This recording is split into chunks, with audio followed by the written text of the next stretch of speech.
to my channel. Today is an exciting day because today is the first day of our summer book club where we're reading the Handbook for Catholic Moms. Now this is a collab with all sorts of other Catholic women on YouTube that have channels that I think that you're gonna love as well. So I will put all the links down below to all of their collab videos.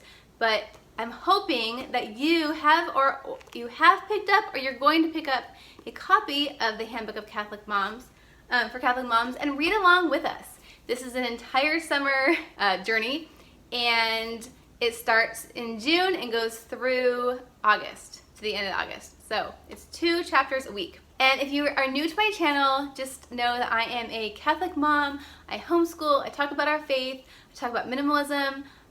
Sometimes I branch out and talk about marriage, like I'm going to today, or army life, because we are an army or military family. And with that, let's get on to our Catholic Moms book club. So today was chapter 1. And chapter 1 is called A Match Made in Heaven, an overview of Catholic marriage commitments. Now on the very first or second page, she talks about how she's celebrating her 23rd wedding anniversary and how it's such a huge number because once she celebrated 23 years married, that meant that she had been married longer than she had been her single self.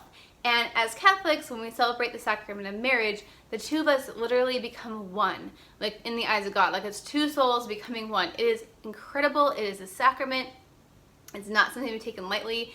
And I can't wait to reach that point. Ryan and I were married when I was 23 and he was 24, so it'll be my 24th wedding anniversary where I get to be in the same place where this author was in that moment. And I had never thought of it that way, and so I just think that that is going to be such an amazing anniversary to celebrate. So I challenge you to figure out when is your big, monumental to become one anniversary.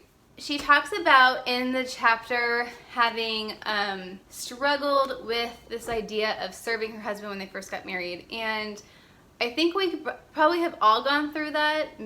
Perhaps, at least I did. So when you're in law school or any type of probably medical school or vet school or any really maybe nursing school, anything where it just requires just a lot of focus and a lot of time, you're really quite selfish, and a lot of it is about you and your needs.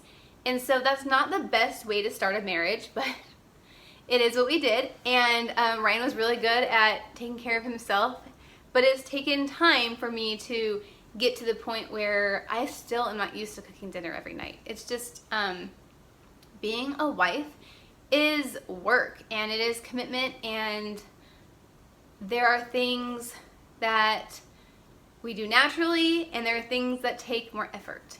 And so I think those moments where there's more effort that it takes is where true love is shown, and where we bring Christ into our marriage. So I want to talk about a couple of things that she mentions that I thought were interesting.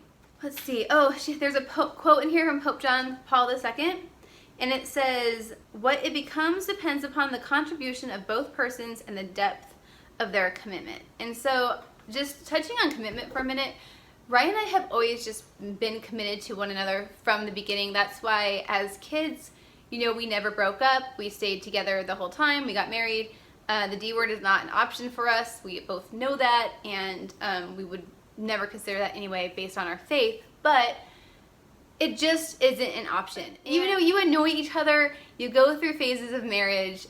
We've been married almost 11 years. You go through times where you're just madly in love, and you go through times where you just drive each other nuts. And then there's lukewarm times, and there's really passionate times, and there's times where you're really busy, and there's times where you spend more time together. And when you look at marriage over 50, 60 years, it's totally all worth it. But sometimes when you're in those lower moments, it's just hard. And that's when you really have to rely on God and not rely on each other as much. And I think that is also how you put Christ in your marriage, is that you don't look to the other person to fulfill all of your needs, but rather you look to Christ for that. And you really, it's a constant effort to serve the other person. And I think she actually even says that in here. It says, I found great joy in accepting the fact that the little things I do out of love for my husband can be signs of my love, not only for him, but for God. And truly, marriage is about serving one another day in and day out. And, you know, as moms, it can feel exhausting because you're already serving your kids because they can't do a lot of stuff for themselves. And then you're called to serve your husband, you know, and you do, you know, it really should be God, your marriage, and then your kids. And if you have that backwards, you need to straighten it out, because as much as we love our children, they came from our womb, they're a part of us. You do your best to model marriage before your kids. And if you want a book about that, Dr. Laura's book, The Proper Care and Feeding of Marriage, has a whole chapter about how you should really be putting your marriage before your children, and that it actually benefits your children. And I grew up in my parents are divorced now, but for the majority of my childhood, they had a very strong marriage. And I saw this model day in and day out, that they put their marriage before me and my sister. And instead of feeling like we were lacking something, we felt very secure in our childhood. Anytime that I saw my parents express love to one another, made me feel very happy and content, and like the world had order. So don't underestimate how powerful that can be to your child.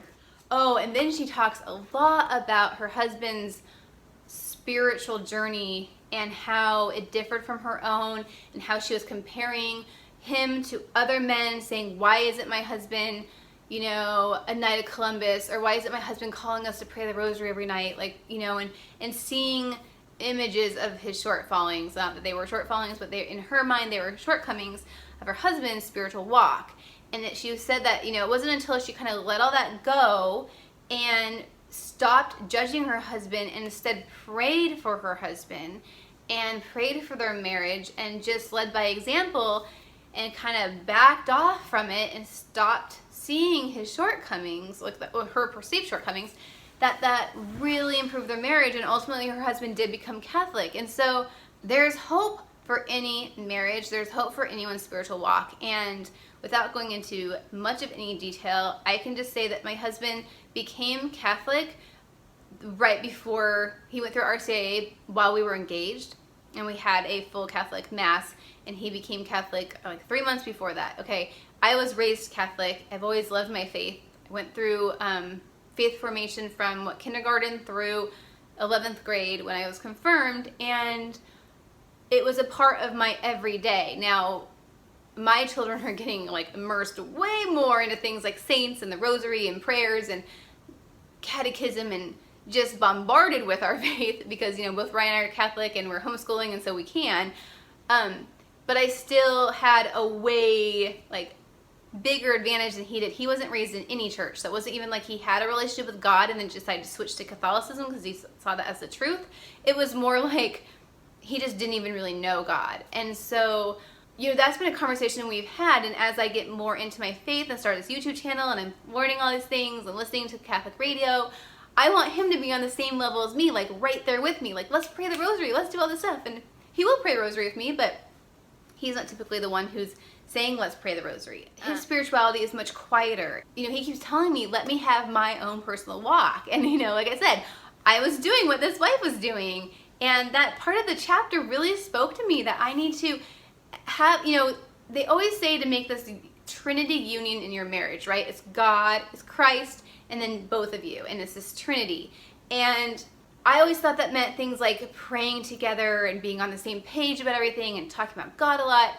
And as she says, that's not really what it is. It's really more about stop harping on your husband and just pray for him and allow him to have his personal walk and just be the example. And it's definitely easier said than done, because, I don't know, women, we like to nag, I guess.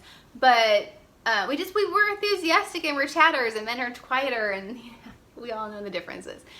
And God made us that way. As wives, we have to back off from our husbands and just lead by example, talk about things in an open-ended way, but stop, I guess, judging. And like I said, that was a really good part of the chapter for me. I had pretty much let it go at that point anyway, so this was more like confirming what I feel like I have already kind of done, but it took some time to get there. And it just says, I've learned that sometimes that presence, that keeping Christ at the center looks different in my marriage than it does in anyone else's. And that acceptance is a true and deeply rooted grace to me. And it says that we need to pray for our husbands, pray for them in their vocations, and lifting them spiritually via our prayers. Pinterest has so many prayers for your husband, and I'm thinking about just like printing off a couple and just posting them in my bathroom or like in my personal binder so that I can start praying for my husband, because what a sweet, amazing thing to do, to storm heaven with your prayers for your spouse, to make their life better, their walk better. The last part, and I kind of talked about this in a different video, and I can't remember which one.